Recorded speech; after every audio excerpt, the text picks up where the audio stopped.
นานมาแล้วมีเมืองหนึ่งพระราชามีพระโอรส3 พระองค์เมื่อพระราชาแก่แล้วและไม่อยากเห็นลูกๆต้องมาแย่งบัลลังก์กันเองจึงยกเมืองให้กับลูกชายคนโตส่วนลูกชายอีก2 คนพระองค์ได้พระราชทานทรัพย์สมบัติให้เป็นจำนวนมากพร้อมกับข้าราชบริพารอีกมากมายโดยมีข้อแม้ให้พระโอรสทั้ง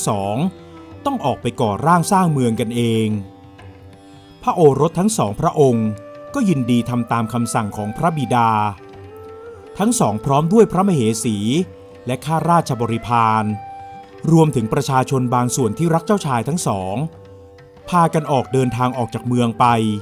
โดยมีกองเกวียนติดตามไปมากมายเพื่อขนสมบัติข้าวของเงินทองและของใช้ต่างๆทั้ง2 พี่น้องและผู้ติดตาม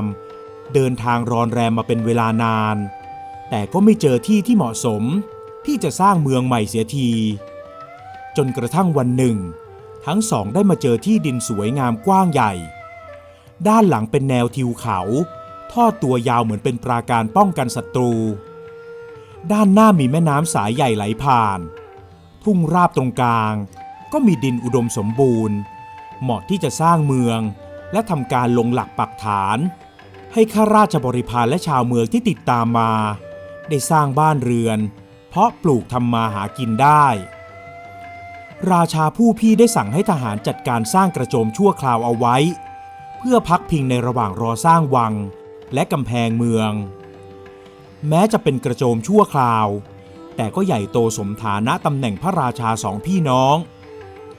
ดังนั้นในบริเวณทุ่งราบขนาดใหญ่นั้นจึงมีกระโจมใหญ่ตั้งอยู่2 หลังและมีกระโจมเล็กๆของบรรดาผู้ติดตามตั้งอยู่มากมายจากนั้นพระองค์ก็สั่งให้พวกช่างไม้ช่างฝีมือทั้งหลายเริ่มก่อสร้างพระราชวัง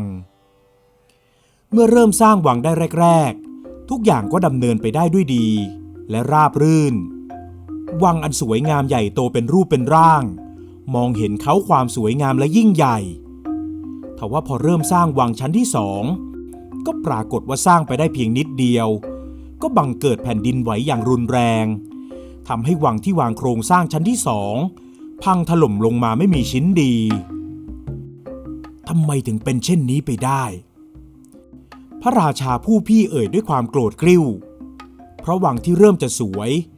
กลับเหลือแต่เศษซากที่ดินแถบนี้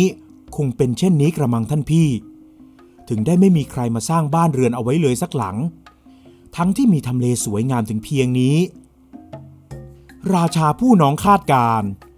เพราะนับแต่แรกที่เขาเดินทางมาถึงที่นี่ถึงแม้จะชอบทำเลมากแต่ก็อดสงสัยไม่ได้ว่าเหตุใดถึงได้รกร้างไม่มีชาวบ้านคนใดมาสร้างบ้านเรือนเอาไว้เลยแต่ข้าชอบที่ดินแถบนี้มากมันอุดมสมบูรณ์ดีหากเราได้สร้างวังสร้างเมืองกันที่นี่ย่อมมีแต่ความเจริญรุ่งเรืองราชาคนพี่ยืนยันความคิดของตนถ้าอย่างนั้นก็แล้วแต่ท่านพี่ราชาคนน้องที่เคารพและให้ความนับถือพี่มากไม่คิดแย้งอีกเมื่อพี่ยืนยันว่าจะสร้างเมืองตรงนี้ให้ได้เมื่อเวลาผ่านไปได้สัก 2-3 วันพระราชาองค์พี่ก็สั่งให้ช่างเริ่มก่อสร้างวังอีกพอเวลาผ่านไปวังชั้นแรกก็สร้างเสร็จและเริ่มสร้างชั้นที่2แต่ก็เกิดแผ่นดินไหวขึ้นอีกครั้งและครั้งนี้วังก็ถล่มลงมาเหมือนเดิมยิ่งสร้างความขวัญเสียให้กับข้าราชบริพารที่ติดตามมาเป็นอันมากราชาองค์น้องพอเห็นคนติดตามเสียขวัญก็สั่งหยุดก่อสร้างวังเสียก่อนพวกเจ้าจงหยุดก่อสร้างวังกันก่อนเถิดเดี๋ยวเรากับท่านพี่และพระมเหสีของเราทั้ง2จะพักอยู่ที่กระโจมกันก่อนเมื่อสั่งไปแบบนั้นก็ทำให้คนงานมีกำลังใจมากขึ้นมาอีกหน่อยทุกคนหยุดการก่อสร้างแต่แล้วก็มีเรื่องให้ทุกคนหวาดกลัวเป็นอันมากเพราะในค่ำคืนนั้นเองจู่ๆก็มีฟ้าร้องฟ้าผ่าลมพัดรุนแรงจนกระโจมแทบพังแล้วทันใดนั้นเองก็ปรากฏเงาดำใหญ่ทะมึนท่ามกลางความมืดยามราตรีเงานั้นมีดวงตาสีแดงฉานใหญ่โตมันสูงเทียมต้นไม้ใหญ่ และพูดด้วยเสียงดังปานฟ้าผ่าออกมา ไม่ว่าพวกเองจะสร้างอีกกี่ครั้งวังมันก็จะพังลงมาทุกครั้งเพราะข้าจะบันดาลให้เกิดแผ่นดินไหวทำลายสิ่งก่อสร้างทุกอย่างเสียงเจ้าปีศาจดังสนั่นข้าราชบริพารพากันกลัวจนตัวสั่นผู้หญิงก็ร้องไห้กันระงมผู้ชายก็ได้แต่ยืนอึ้งตะลึงกันอยู่อย่างนั้นเพราะทำอะไรไม่ถูกจนพระราชาสองพี่น้องต้องออกมายืนประจันหน้ากับปีศาจเจ้าปีศาจถ้าอย่างนั้นเจ้าต้องการอะไรถึงจะไม่ทำลายวังของข้าราชาองค์พี่ตะโกนถามปีศาจเจ้าต้องเอาคน2 คนมาฝังเอาไว้ที่กำแพงวังข้าจะเอาวิญญาณของพวกมันมาเป็นข้ารับใช้ของข้าเจ้าปีศาจตอบกลับมาแบบนั้นยิ่งทำให้บรรดาทหารและนางกำนันต่างหวาดกลัวข้าจะทำอย่างนั้นได้ยังไงคนทั้งคนเจ้าจะให้ข้าฆ่าพวกเขาเหรอราชาองค์น้องยังไม่ยอมทำตามปีศาจแต่ราชาองค์พี่อยากจะสร้างวังให้เสร็จจึงยอมรับฟังคำของเจ้าปีศาจแค่2 คนเท่านั้นใช่ไหมที่เจ้าต้องการใช่แต่มีเงื่อนไขอีกก็คือเจ้าต้องหาคนที่ชื่ออินจันทร์กับมั่นคงเท่านั้นให้เจ้าส่งคนออกไปตามหาเมื่อเจอคนชื่อนี้ก็ให้รีบเอากลับมาฝังไว้ที่กำแพงเมืองข้าต้องการเช่นนี้ได้ข้าตกลงราชาองค์พี่รับปากจากนั้นเจ้าปีศาจก็หัวเราะดังกึกก้องแล้วร่างก็หายไปผืนฟ้ายามค่ำคืนกลับมากระจ่างใสด้วยแสงของดวงจันทราเช่นเดิมพวกเจ้าจงกลับไปพักผ่อนกันเสียเถอะราชาองค์น้องสั่งให้ทหารและนางกำนันกลับไปพักผ่อนจะได้คลายความหวาดกลัวส่วนเขาก็มาปรึกษากับราชาผู้พี่ถึงเรื่องที่พี่ได้รับปากกับเจ้าปีศาจไปเช่นนั้นข้าว่าท่านพี่ไม่ควรรับปากเจ้าปีศาจไปแบบนั้นข้าต้องรับปากสิไม่อย่างนั้นมันจะยอมจากไปแต่โดยดีหรือเจ้าก็เห็นว่าพวกทหารและเหล่านางกำนันต่างหวาดกลัวจนขวัญหนีดีฝ่อกันไปหมดแล้วแต่พี่จะทำตามความต้องการของมันจริงๆนะหรือถ้าเจ้าอยากให้วังและเมืองของเรายิ่งใหญ่เกรียงไกรเจ้าก็ต้องยอมทำตามที่มันบอกหากจะคิดทำการใหญ่ก็อย่าได้ใส่ใจกับเรื่องเล็กๆเช่นนี้ไม่อย่างนั้นเจ้าจะทำอะไรไม่สำเร็จราชาคนพี่เอ่ยเหมือนสอนน้องไปไกลๆส่วนราชาผู้น้องไม่เห็นด้วยกับความคิดของพี่เลยสักนิดแต่กระนั้นก็ไม่อาจทัดทานได้เพราะตนเป็นน้องอีกทั้งยังต้องอาสาเป็นคนออกไปตามหาชายชื่ออินจันทร์และมั่นคงด้วยตัวเองเพราะไม่อยากให้ทหารต้องทำงานที่ฝืนใจเช่นนั้นราชาองค์น้องได้สั่งเสียมเหสีให้รักษาตัวให้ดีและสั่งให้ทหารทำงานตามคำสั่งของราชาองค์พี่จากนั้นเขาก็เตรียมเสบียงไปพอประมาณขึ้นหลังม้าและควบออกไปมเหสีของราชาผู้น้องออกมายืนมองสวามีจนลับตาไปจากนั้นนางก็ไปที่กระโจมที่เตรียมอาหารสำหรับเลี้ยงเหล่าทหารที่เป็นหน่วยก่อสร้างวังซึ่งนางก็ทำเช่นนี้อยู่เป็นประจำเวลาผ่านไปนานนับปีวังก่อสร้างจนเสร็จสมบูรณ์สวยงามและใหญ่โตสมเกียรติสมฐานะของพระราชาเป็นอันมากเหลือก็แต่เพียงสร้างกำแพงเมืองให้แข็งแกร่งเท่านั้นเหล่าทหารได้เริ่มทำการสร้างกำแพงเมืองล้อมรอบวังในตอนนั้นเองราชาผู้น้องก็เสด็จกลับมาหลังจากออกเดินทางไปเป็นแรมปีเป็นอย่างไรบ้างเจ้าได้เจอชายชื่ออินจันทร์และมั่นคงหรือไม่น้องชายของข้าราชาองค์พี่ดีใจเป็นอันมากที่น้องชายเดินทางกลับมาแล้วข้าเสียใจท่านพี่ข้าไม่สามารถหาคนชื่ออินจันทร์และมั่นคงได้จะเป็นไปได้ยังไงเจ้าหายไปเป็นปีทำไมถึงหาไม่เจอแล้วอย่างนี้ถ้าเจ้าปีศาจมันหวนกลับมาจะทำอย่างไรวังที่ข้าต้องการก็เสร็จสมบูรณ์แล้วข้ายอมไม่ได้หรอกนะหากจะปล่อยให้วังต้องพังทลายลงอีก ราชาองค์พี่โวยวายใส่น้องข้าขอโทษท่านพี่จริงๆที่ไม่สามารถทำตามคำสั่งของพี่ได้เจ้านี่ช่างไร้ความสามารถจริงๆรู้อย่างนี้ข้าสั่งให้ทหารเอกของข้าออกไปทำภารกิจนี้เสียจะดีกว่าเจ้าจะไปไหนก็ไปอย่ามาอยู่ให้ข้าเห็นหน้าให้โมโหอีกขออภัยท่านพี่ราชาผู้น้องก้มหน้ารับผิดแล้วเดินออกจากห้องทรงงานของพี่ชายเมื่อออกมาจากห้องทรงงานของผู้พี่แล้วราชาองค์น้องก็กลับมาที่ห้องบรรทมของพระองค์กับพระมเหสีซึ่งเป็นห้องที่ใหญ่โตและตกแต่งไว้อย่างสวยงามวิจิตรพิสดารเป็นอย่างยิ่งวังนี้ทุกห้องหับล้วนสวยงามใหญ่โตสมกับที่พี่ชายของเขาปรารถนาแม้เมื่อเดินทางกลับมาตอนเห็นพระราชวังอยู่ไกลๆก็ยังเห็นถึงความใหญ่โตสวยงามอลังการข้ารู้แล้วว่าทำไมท่านพี่ถึงได้โกรธนักที่ข้าทำงานไม่สำเร็จก็เพราะว่าวังนี้สวยงามเหลือเกินท่านจะโกรธข้าไหมหากข้าจะบอกว่าข้ารู้สึกดีใจที่ท่านทำงานนี้ไม่สำเร็จมเหสีที่งดงามทั้งหน้าตาและจิตใจเอ่ยเช่นนั้นข้าดีใจที่เจ้ารู้ใจข้าเพราะข้าไม่ได้เต็มใจทำงานนี้เลยสักนิดข้าไม่อยากมีวังที่สวยงามแต่ต้องแลกมาด้วยชีวิตของผู้บริสุทธิ์แต่การที่ข้าทำเช่นนี้ก็ทำให้ท่านพี่โกรธข้ามากท่านทั้งสองเป็นพี่น้องกันต่อให้โกรธกันอย่างไรเดี๋ยวก็คงจะคืนดีกันได้ท่านอย่าเสียใจไปเลยนะมเหสีปลอบสวามีของนางจะว่าข้าทำงานไม่สำเร็จก็ไม่เชิงหรอกนะที่จริงแล้วข้าเจอคนชื่ออินจันทร์และมั่นคงด้วยตั้งแต่3 วันแรกที่ข้าออกเดินทางแล้วแต่ที่ข้าไม่สามารถพาตัวเขามาสังเวยเจ้าปีศาจได้ก็เพราะทั้งสองคนนั้นช่วยให้ข้ารอดพ้นจากความตายข้าได้ไปเจอชาย2 คนกำลังโดนโจรป่ารุมดักปล้นและทำร้ายข้าเข้าไปช่วยเขาจนปลอดภัยดีแต่ข้ากับพลาดท่าโดนฟันจนเป็นแผลสาหัสเขาทั้งสองพาข้าไปรักษาตัวจนฟื้นมาจากความตาย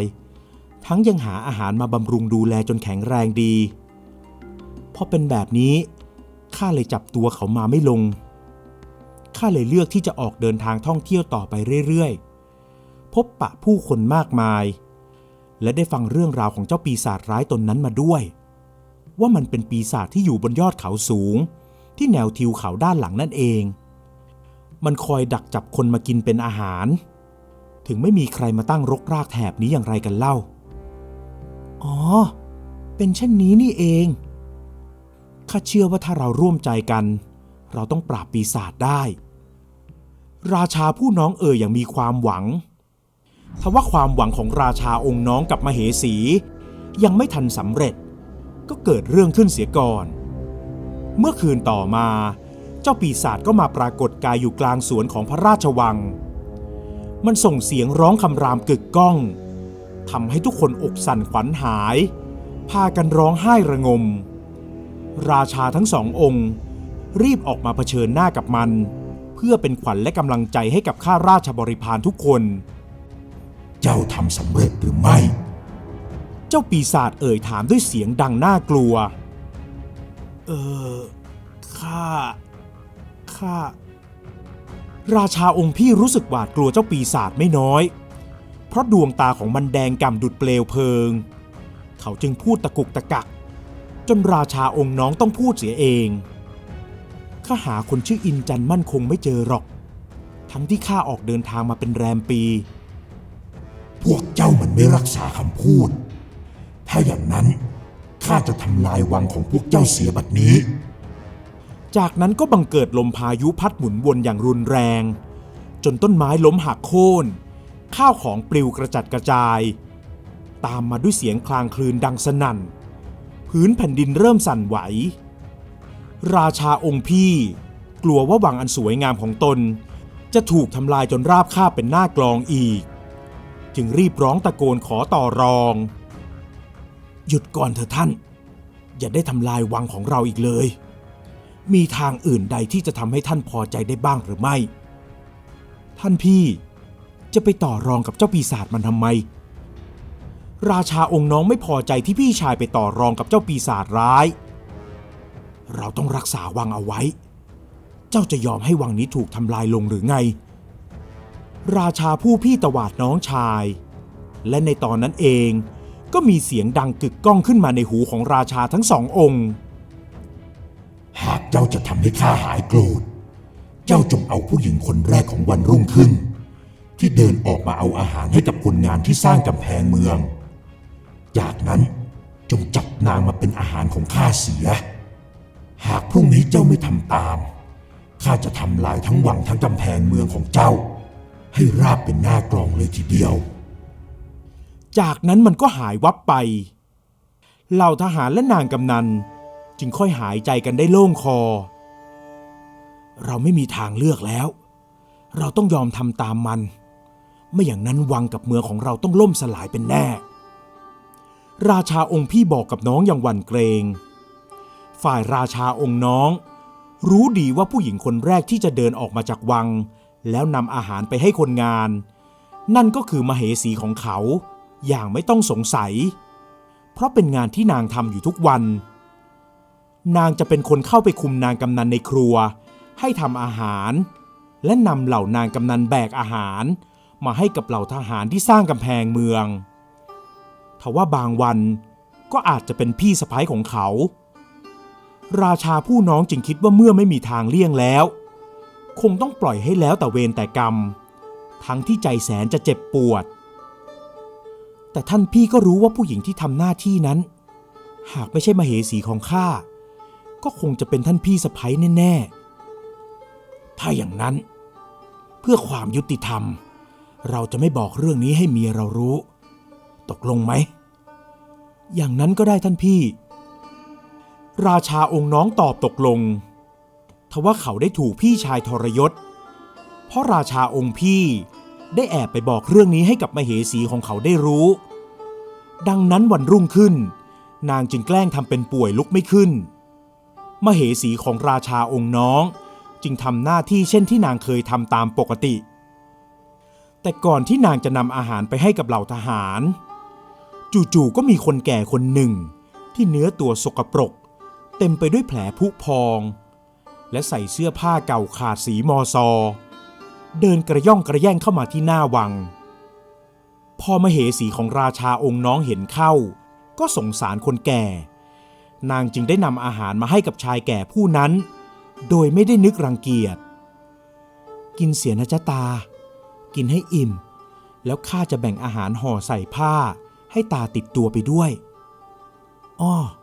เดี๋ยวข้าจะให้นางกำนันไปเอายามาให้ตาเพื่อที่ตาจะได้เอาไว้ทาแผลให้หายนะขอบใจมากๆนะแม่หนูขอให้เจ้าเจริญเจริญนะ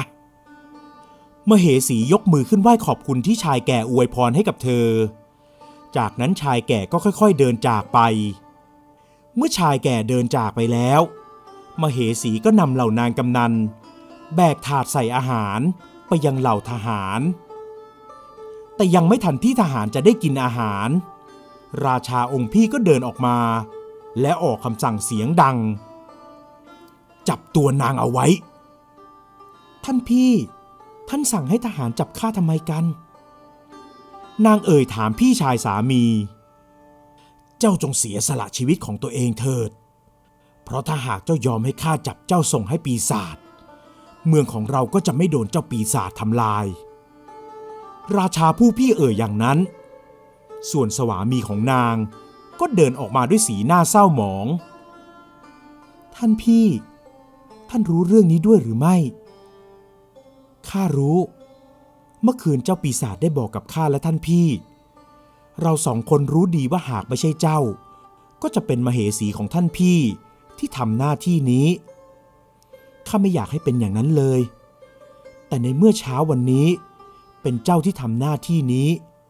ข้าก็จะขอตายไปพร้อมกับเจ้าพอนางได้ฟังดังนั้นนางก็ร้องไห้โฮออกมายิ่งเมื่อสวามีของนางเดินเข้ามาหาแล้วสั่งให้ทหารจับตัวของเขาไปด้วยนางก็ยิ่งร้องไห้หนักขึ้นฝ่ายราชาองค์พี่และมเหสีของเขาไม่ได้มีความสงสารน้องชายและน้องสะใภ้เลยมีเพียงความรู้สึกโล่งใจที่ต่อไปนี้วังและเมืองของเขาจะเสร็จสมบูรณ์ จับพวกเขาทั้งสองมัดเอาไว้รอปีศาจมารับตัวไปราชาองค์พี่ร้องสั่งทว่าเหล่าทหารต่างไม่มีใครขยับเพราะทุกคนต่างรู้ดีว่าราชาองค์น้องและมเหสีของเขาเป็นคนที่มีจิตใจดีมีเมตตาต่อเหล่าทหารนางกำนันประชาชนรวมถึงคนตกทุกข์ได้ยากทุกคนข้าสั่งให้พวกเจ้าจับคนทั้งสองทำไมยังยืนนิ่งกันอีกราชาผู้พี่โมโหที่ทหารไม่ยอมทำตามคำสั่งของตนนอกจากเหล่าทหารจะไม่ทำตามแล้วทุกคนต่างวางอุปกรณ์จอบเสียมและอาวุธในมือแล้วสุดนั่งลงยกมือขึ้นถวายบังคมและเอ่ยขออภัยโทษจากราชาองค์พี่ที่ไม่สามารถทำตามคำสั่งได้จับไอ้พวกที่ขัดคำสั่งข้าให้หมดใครที่ไม่ทำตามข้าจะสั่งลงโทษทุกคนราชาตวาดเสียงดังก้องแต่ก็ไม่มีใครทำตามในตอนนั้นเองฟ้าที่สว่างในยามเช้าจู่ๆก็มืดครึ้มเหมือนมีพายุดวงตะวันถูกบดบังด้วยเมฆก้อนหนาทึบแล้วฉับพลันนั้นเองเจ้าปีศาจตนเดิมก็ปรากฏกายขึ้น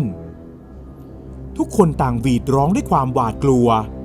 เมื่อได้ยินเสียงของมันหัวเราะคำรามวันนี้ข้าคงจะอิ่มเป็นแน่ มันหัวเราะเสียงดังปานฟ้าผ่ากวาดมือดำทะมึนอันใหญ่โตของมันตรงมาที่ราชาองค์น้องและมเหสีของเขา